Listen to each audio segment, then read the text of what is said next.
नमस्कार दोस्तों, स्वागत है आपका हमारे चैनल गायत्री कुमारी गायत्री ज्ञान पर।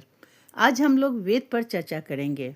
वेद क्या है, इसमें किसकी स्तुति की गई है और क्या याचना की गई है। वेद पढ़ने के पहले हम लोग ओम का उच्चारण करते हैं और फिर वेद पढ़ते हैं। वेद समस्त धर्मों का मूल है। यह भारतीय संस्कृति के सबसे प्राचीन और पवित्र ग्रंथ है। इन्हें अपौरुषेय भी कहा जाता है। ऐसा क्यों कहा जाता है? क्योंकि वेद किसी मनुष्य के द्वारा नहीं रचे गए हैं, बल्कि ऋषियों ने इन्हें ईश्वर प्रदत्त दिव्य ज्ञान के रूप में सुना और अनुभूत किया। इसीलिए वेदों को श्रुति भी कहा जाता है, क्योंकि ऋषियों ने उन्हें श्रवण द्वारा ग्रहण किया। वेद मानव जीवन को धर्म, कर्म, ज्ञान और उपासना का मार्ग दिखाते हैं। वेदों का ज्ञान नित्य है और उसे ईश्वरीय प्रेरणा से उन ज्ञानी जनों ने प्रकट किया जो काम, क्रोध, लोभ, मोह आदि पर पूर्ण विजय प्राप्त करके मनुष्य मात्र को आत्मवत देखते थे और इसीलिए जो कुछ भी कहते थे उससे मानव मात्र ही नहीं, समस्त सृष्टि के कल्याण और सुख की भावना सन्निहित रहती थी। उन्होंने जो उपदेश दिए, जीवन का जो मार्ग प्रदर्शित किया, आचार विचार व्यवहार के जो नियम बतलाए हैं, वे सब त्रिकाल अवधि सत्य सिद्धांतों पर आधारित है। उन्होंने समाज और व्यक्तियों का आचरण और पारस्परिक संबंधों के लिए जो विधान बनाया है, उसके मूल तत्व अपरिवर्तनीय है और जब कभी मनुष्य उन तत्वों से दूर हटता है अथवा इनके विपरीत चलने लगता है, तभी संसार में लोगों के ऊपर कष्ट आने शुरू होते हैं।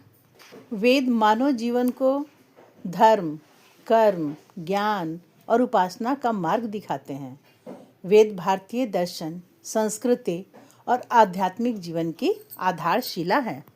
जब वेद की ऋचाएं पढ़ी या जप की जाती हैं तो उनके आरंभ में ओम का उच्चारण किया जाता है। ओम प्रणवाक्षर कहलाता है।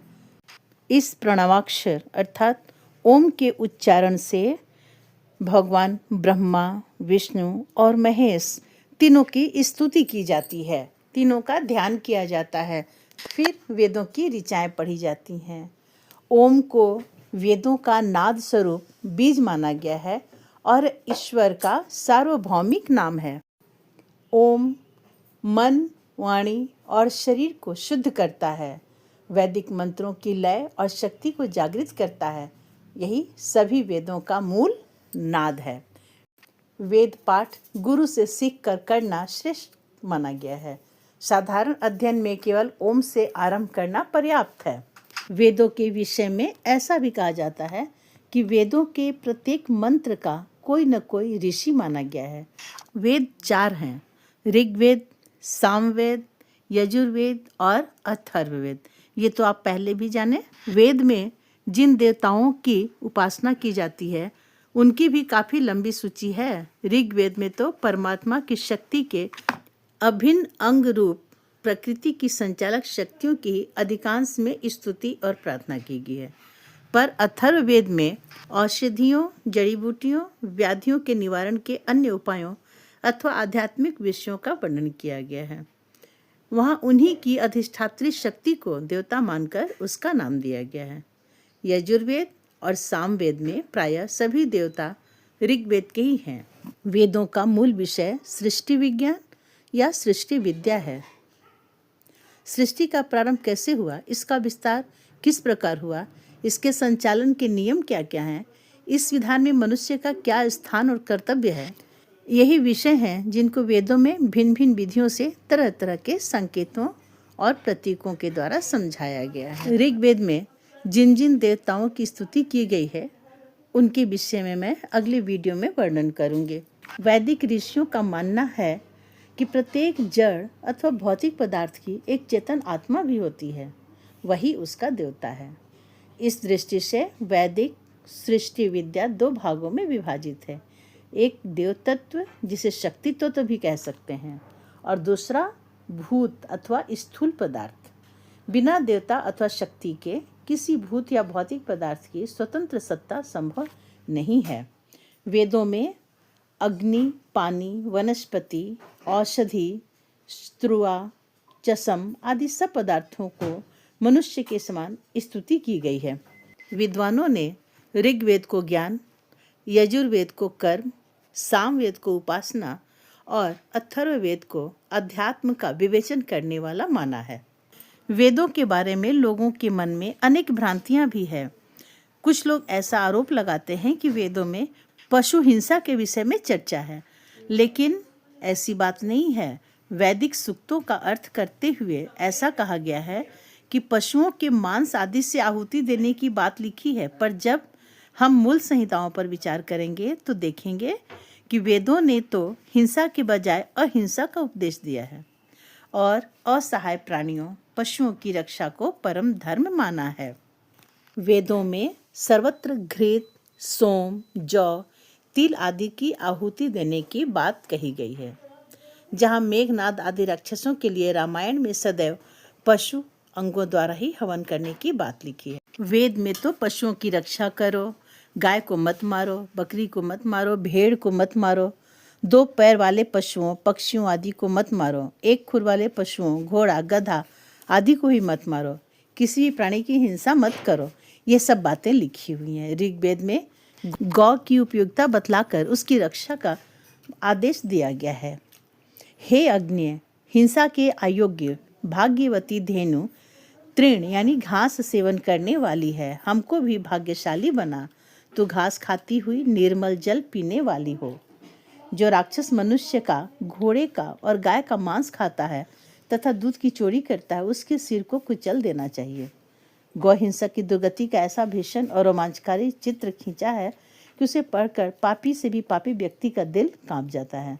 सर्वोपयोगी गौ आदि पशुओं के घातक का सर्वस्व नाश हो जाता है और उसे 3 लोक में कहीं भी टिकने के लिए स्थान नहीं मिलता।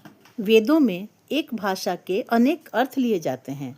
जैसे गौ का अर्थ केवल गाय नहीं, पशु के लिए नहीं है, उससे उत्पन्न घी, दूध, दही, गोबर, गौमूत्र, बछड़ा, बछिया ये सबके लिए प्रयोग में आ जाता है। इसी प्रकार अज का अर्थ केवल बकरा नहीं है, पुराना, अन्न और अजन्मा अर्थात आत्मा भी माना गया है। इसके सिवा विशेष उद्देश्यों की पूर्ति के लिए तरह तरह की जड़ी बूटियों से हवन करने का भी विधान है। और आयुर्वेद के ग्रंथों में बहुसंख्यक जड़ी बूटियों के ऐसे नाम दिए हैं जिनका अर्थ भी पशु होता है। जैसे वृषभ कंद नाम की औषधि का नाम केवल वृषभ यानी बैल लिखा है।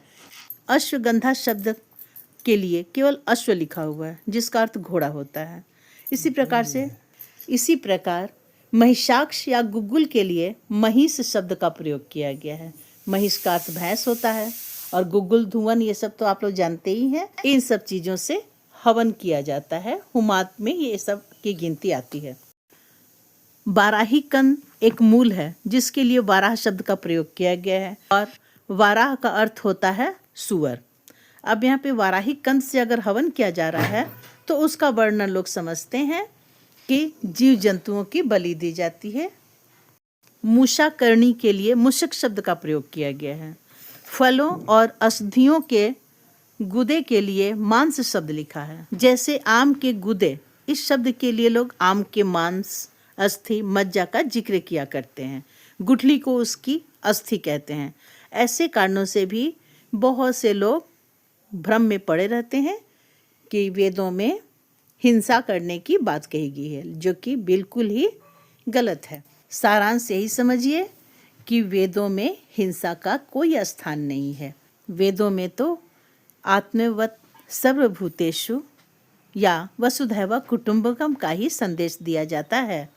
वेदों में तत्कालीन धार्मिक, सामाजिक, आर्थिक स्थिति का जो कुछ विवरण ज्ञात होता है, उससे हम लोग इसी निष्कर्ष पर पहुंच सकते हैं कि उस काल का चारित्रिक और नैतिक मापदंड बहुत ऊंचा था। इस युग में पुराने युग की तरह तप, ध्यान आदि करना कठिन है, इसलिए इस युग में यज्ञ को सबसे बड़ा धार्मिक कार्य माना गया है। अंततः यही समझें कि वेद हर तरह से देश का, समाज का, मनुष्य का शारीरिक, मानसिक, चारित्रिक, आर्थिक विकास करने वाला है। अगले वीडियो में हम लोग वेद की ऋचाएँ पढ़ेंगे।